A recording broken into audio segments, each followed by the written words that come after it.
Hey guys, I am Shyam ji Mishra. Chemistry with Shyam sir में आप सभी का स्वागत है। तो आज एक हम नया टॉपिक स्टार्ट कर रहे हैं 11th क्लास का। ठीक है, देखिए वो फर्स्ट चैप्टर उसको कहा जाए या फिर सीधे कह दिया जाए कि बेसिक इंट्रोडक्शन है, कुछ भी आप समझ सकते हैं। क्योंकि स्टार्ट करेंगे तो थोड़ा इंट्रो से स्टार्ट करेंगे कि हाँ वास्तव में होता क्या है, कैसे कहाँ से स्टार्ट किया जाता है, कैसे क्या होता है। ठीक, अभी आप लोग 10th क्लास पढ़ के आए हैं। 10th क्लास में क्या होता है, वहां पर केवल 4 चैप्टर स्टार्टिंग क्या कार्बनिक के होते हैं, 1-2 चैप्टर कार्बनिक के होते हैं। यानी सीधे हम कह सकते हैं कि वहां पर जो केमिस्ट्री हमारी होती है वो केवल और केवल इतनी होती है। लेकिन अब तो हमको केमिस्ट्री इतनी पढ़नी, इससे भी ज्यादा पढ़नी। लेकिन आपको डरना नहीं है, बिल्कुल भी नहीं डरना कि हाँ अब तो बहुत ज्यादा हो गया, जी नहीं। हम सब देखिए धीरे धीरे सिलेबस बढ़ता चला जाएगा और हम लोग भी क्या उसी के हिसाब से हम अपनी स्टेमिना भी तो बढ़ाते चले जा रहे हैं। बस आपको धैर्य के साथ क्या करना है, साथ देना है और समझते रहना। आप लोग थोड़ा भाई कॉपी पेन ले लीजिएगा साथ में, जिससे अगर कोई इंपॉर्टेंट चीज होती है तो मैं आपको बता दूंगा। तो चाहे आप उसका स्क्रीनशॉट ले लेना या फिर उसको राइट डाउन कर लेना। ठीक है, तो अब हम स्टार्ट करते हैं बेसिक इंट्रोडक्शन से कि स्टार्टिंग होती कहाँ से। तो देखिए जब केमिस्ट्री का बेसिक इंट्रोडक्शन या 11th क्लास की केमिस्ट्री हम स्टार्ट करेंगे तो आप लोग वैसे शायद ये सब पढ़ के आए हुए हैं, लेकिन मैं थोड़ा थोड़ा बताते चलता हूँ। स्टार्टिंग जो होती है वो होती है केमिस्ट्री की डिफिनेशन से। ध्यान दीजिएगा भाई, रसायन विज्ञान की परिभाषा।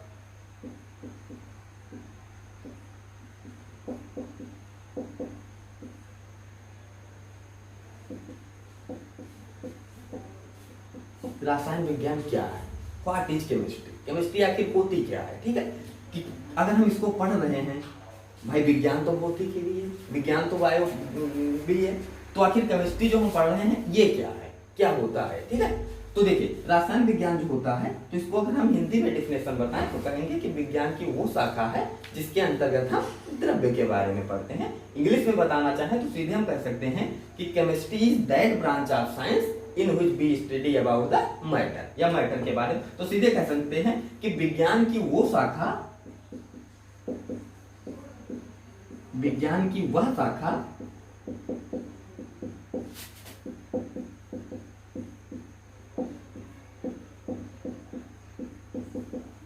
जिसके अंतर्गत हम द्रव्य के बारे में पढ़ते हैं, द्रव्य, मैटर।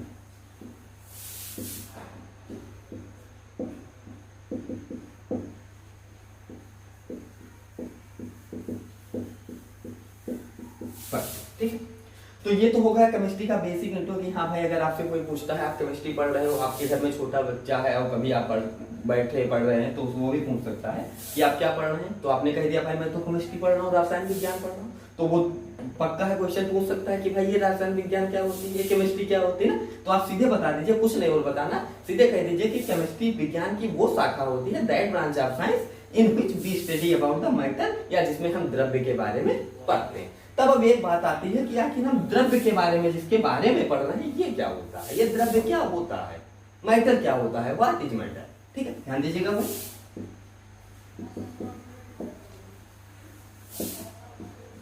व्हाट इज मैटर, द्रव्य क्या है। ठीक है, तो द्रव्य के बारे में अगर आपसे कोई पूछे तो आप सीधे बता सकते हैं कि ये पूरे ब्रह्मांड में उपस्थित सभी चीजें, सभी वस्तुएं, इस पूरे ब्रह्मांड यूनिवर्स में जितना कुछ उपस्थित है जिसका कुछ क्या होता हो, भार होता हो, वजन होता हो और जो क्या करता हो, स्थान घेरता हो, वो सभी चीजें क्या होती हैं, मैटर होती हैं, द्रव्य होती हैं। ध्यान दीजिएगा भाई, द्रव्य, द्रव्य। ठीक है, ये द्रव्य, द्रव मत समझ लेना, द्रव द्रव्य में बहुत अंतर है। द्रव क्या होता है, इसका रूप होता है, द्रव्य नहीं होता। ठीक है, तो ब्रह्मांड में उपस्थित समस्त चीजें जिनका क्या होता हो, कुछ भार होता हो और जो स्थान घेरते, जैसे मार्कर, इसका क्या है, कुछ वजन है भाई, कुछ भार है और ये स्थान भी घेर रहा है, यहां रखो तो थोड़ा सा स्थान भी ले रहा है। बोर्ड मेरा ये भी क्या है, द्रव्य है। मैं खड़ा हूं खुद, मैं भी क्या हूं, द्रव्य ही हूं, पदार्थ ही हूं। क्यों, क्योंकि स्थान भी घेर रहा हूं, वेट भी है। तो द्रव्य तो हम समझ गए क्या होता है, समस्त चीजें जिनका कुछ भार होता हो और जो स्थान घेरती हो सभी क्या होती हैं, द्रव्य होती हैं। ठीक, तो द्रव्य तो आपको समझ में आ गए। ठीक, अब हम इससे थोड़ा सा आगे बढ़ते हैं कि आखिर जो हमारा द्रव्य होता है, पदार्थ होता है, भाई मैं भी पदार्थ हूं, मैं बता रहा हूं, मार्कर को भी पदार्थ बता रहा हूं, बोर्ड को भी पदार्थ बता रहा हूं, तो पानी भी तो स्थान घेरता है, वाटर भी हमारा जो H2O होता है ये भी तो स्थान घेरता है। और इसका भार भी होता है, यानी ये भी पदार्थ है। गैसें जो होती हैं, O2 गैस है, H2 गैस है, ये गैसें भी तो स्थान घेरती हैं, इनका कोई भी कुछ भार होता है, यानी ये भी द्रव्य है। तो आखिर कैसे हम द्रव्य को बताएं कि आखिर ये द्रव्य है तो कैसा द्रव्य है, ये द्रव्य है तो कैसा द्रव्य है, और ये मेरा बोर्ड या मार्कर द्रव्य है तो कैसा द्रव्य है। तो इसके लिए हमको क्या करना पड़ेगा, द्रव्य का वर्गीकरण करना पड़ेगा कि आखिर हमारा जो मैटर होता है या जो पदार्थ होता है या जो सबस्टेंस होता है वो कितने प्रकार का होता है। ध्यान दीजिएगा भाई, देखिए पदार्थ, कंफ्यूज मत होना, पदार्थ और द्रव्य एक ही चीज है, ठीक है। तो पदार्थ जो हमारा होता है, या चलिए आपके उसके लिए द्रव्य ही लिख लेता हूं, द्रव्य मैटर। इसको जनरली सामान्यतः इसको 3 कैटेगरी में डिवाइड किया गया है। ध्यान दीजिएगा भाई, सॉरी थोड़ा मैं आप लोगों को और अच्छे से बताता हूं कि कैसे आखिर इसको देखिए। द्रव्य को 2 भागों में बांटा जा सकता है। इसका वर्गीकरण हम 2 प्रकार से कर सकते हैं। पहला तो कर सकते हैं भौतिक वर्गीकरण, और दूसरा कर सकते हैं रासायनिक वर्गीकरण।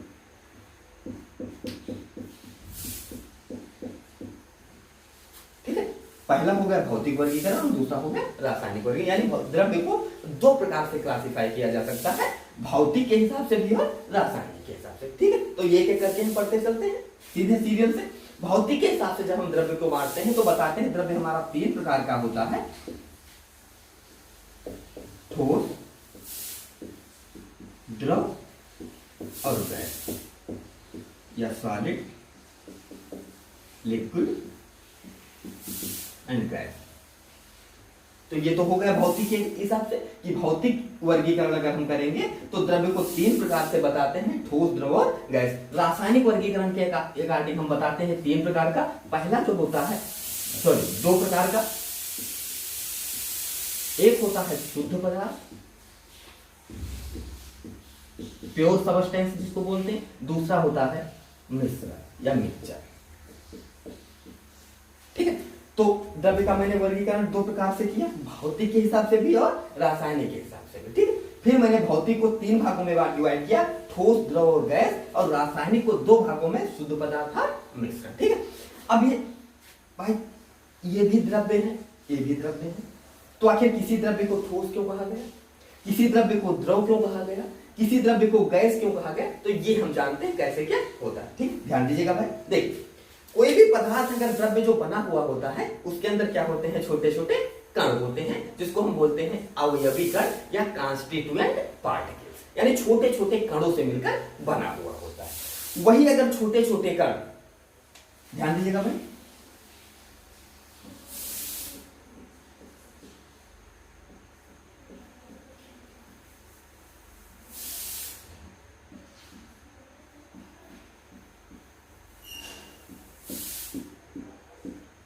अभी आपको समझ में आ जाएगा।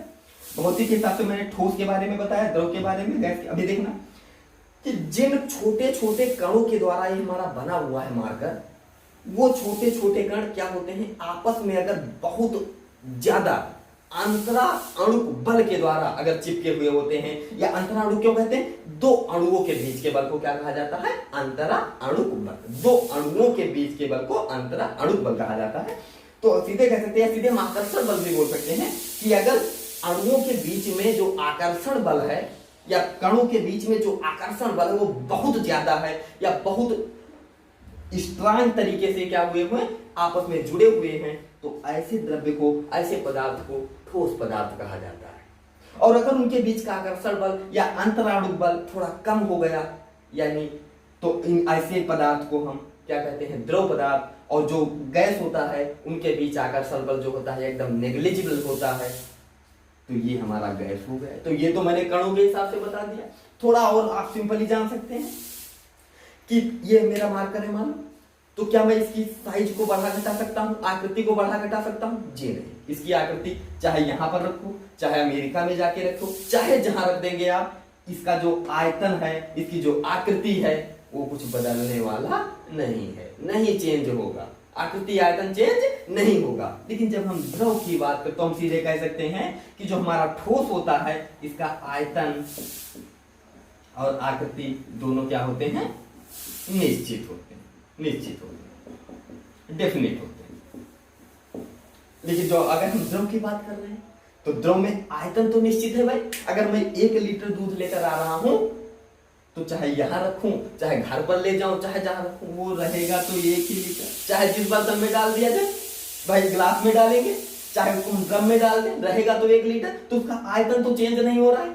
लेकिन अगर हम गैस की बात, तो यानी इसका भी आयतन क्या होता है, निश्चित होता है, डेफिनिट होता है। लेकिन अगर हम गैस की बात करते हैं तो उसका आयतन निश्चित नहीं होता है, उसका आयतन निश्चित यानी उसका आयतन अनिश्चित होता है। ठीक है। आकृति की बात किया जाए तो इसकी आपको पता है ठोस की आकृति निश्चित होती है, बट क्या द्रव की आकृति निश्चित होती है? जी नहीं भाई। इसको ग्लास में डालोगे तो उसकी आकृति का, ड्रम में डालोगे तो उसकी आकृति का। ठीक है। गैस की बात किया जाए तो क्या इसकी आकृति निश्चित होती है? इसकी तो आकृति नहीं निश्चित होती है। अरे भाई ये तो चाहे जिसमें भर दो, जिसमें भरोगे थोड़ी सी भी थोड़ी गैस हो, जिसमें भरोगे उसकी आकृति का ये हो जाएगा। तो ये तो मैंने फिजिकल क्लासिफिकेशन आपको बता दिया, भौतिक वर्गीकरण बता दिया। अब हम रासायनिक वर्गीकरण के बारे में पढ़ें तो ये जो रासायनिक वर्गीकरण मैंने बताया 2 प्रकार से बांटा जाता है द्रव्य को। एक होता है शुद्ध पदार्थ और एक होता है मिश्रण। फिर हम शुद्ध पदार्थ को भी 2 भागों में बांटते हैं। एक को बोला जाता है तत्व और एक को बोला जाता है योग, तत्व योग। ठीक। तो आप लोग क्या करना, इतना अच्छे से आप लोग स्क्रीनशॉट ले लीजिए, नोट कर लीजिए। ठीक है। फिर इसके आगे का हम लेक्चर अगले दिन स्टार्ट करते हैं ना। आप लोगों को भी सरलता रहे, बस आप लोगों को करना क्या है कि एकदम मेरे साथ जुड़े रहना है। कैसे क्या हो रहा है मैं पूरा बिल्कुल डरना नहीं है कि सिलेबस कितना है क्या है, बस आप लोग मेरे साथ जुड़े रहिए और मिलते हैं अब अगले लेक्चर में।